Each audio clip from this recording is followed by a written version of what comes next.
Pada video kali ini, saya akan menjelaskan tentang ragam dan laras bahasa. Pengertian ragam bahasa. Ragam bahasa adalah variasi bahasa yang terbentuk karena pemakaian bahasa. Pemakaian bahasa itu dibedakan berdasarkan media yang digunakan topik pembicaraan dan sikap pembicaranya. Ragam bahasa dapat dikelompokkan menjadi dua, yaitu ragam bahasa tulis dan ragam bahasa lisan. Ragam bahasa tulis. Ragam bahasa tulis adalah ragam bahasa yang ditulis atau dicetak. Ragam bahasa tulis dapat berupa ragam tulis standar maupun non-standar. Ragam tulis standar bisa kita temukan dalam buku-buku pelajaran atau surat kabar. Sedangkan ragam tulis non-standar bisa kita temukan di poster, majalah remaja, dan iklan. Jenis-jenis ragam bahasa tulis. Yang pertama, ragam bahasa teknis.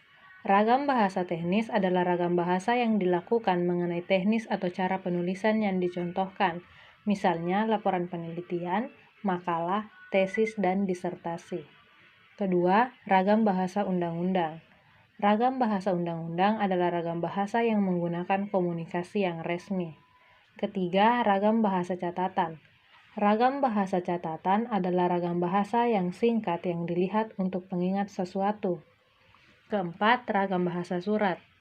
Ragam bahasa surat adalah ragam bahasa yang dituliskan pada sehelai kertas yang biasanya diberitahukan mengenai kabar atau sejenisnya yang bekerja untuk memberikan informasi. Ada beberapa ciri-ciri ragam bahasa tulis. Pertama, tidak memerlukan kehadiran orang lain. Kedua, tidak gramatikal dinyatakan secara lengkap. Ketiga, tidak ada ruang dan waktu. Keempat, dipengaruhi oleh tanda baca atau ejaan. Ragam bahasa lisan. Ragam bahasa lisan adalah ragam bahasa yang melalui media lisan, terikat oleh ruang dan waktu sehingga situasi dapat membantu pemahaman. Ragam bahasa lisan dapat berupa ragam lisan standar maupun non-standar. Ragam lisan standar, misalnya saat orang berpidato atau memberi sambutan dalam situasi perkuliahan dan ceramah. Sedangkan ragam lisan non-standar misalnya dalam percakapan sesama teman sebaya atau dalam kesempatan non-formal lainnya. Jenis-jenis ragam bahasa lisan.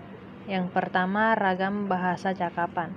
Ragam bahasa cakapan adalah ragam bahasa yang dipakai apabila pembicara menganggap lawan bicaranya sebagai sesama, lebih muda, lebih rendah statusnya, atau apabila topik pembicaraan bersifat tidak resmi. Kedua, ragam bahasa bicara. Ragam bahasa bicara adalah ragam bahasa yang digunakan saat berbicara di depan umum, biasanya berisi penegasan kalimat untuk bisa diterima oleh pendengar. Ketiga, ragam bahasa kuliah. Ragam bahasa kuliah adalah ragam bahasa yang digunakan pada saat kuliah, yaitu pada saat pembelajaran antara mahasiswa dan dosennya. Keempat, ragam bahasa panggung. Ragam bahasa panggung adalah ragam bahasa yang digunakan seseorang saat berada di atas panggung ketika mengisi acara hiburan atau acara lainnya agar bisa diterima oleh penonton. Ada beberapa ciri-ciri ragam bahasa lisan. Yang pertama, memerlukan kehadiran orang lain. Kedua, tidak gramatikal, tidak dinyatakan secara lengkap. Ketiga, terikat oleh ruang dan waktu. Keempat, dipengaruhi oleh suara rendahnya. Pengertian laras bahasa. Laras bahasa adalah ragam bahasa yang digunakan hanya pada suatu konteks atau bidang pemakaian tertentu. Perbedaan pada masing-masing jenis laras bahasa ditentukan oleh bidang penerapan bahasa, cara penggunaan bahasa, dan peran pengguna bahasa. Laras bahasa terdiri dari 5 macam. Yang pertama, laras ilmiah. Kedua, laras sastra seperti puisi, cerpen, novel, dan lain-lain.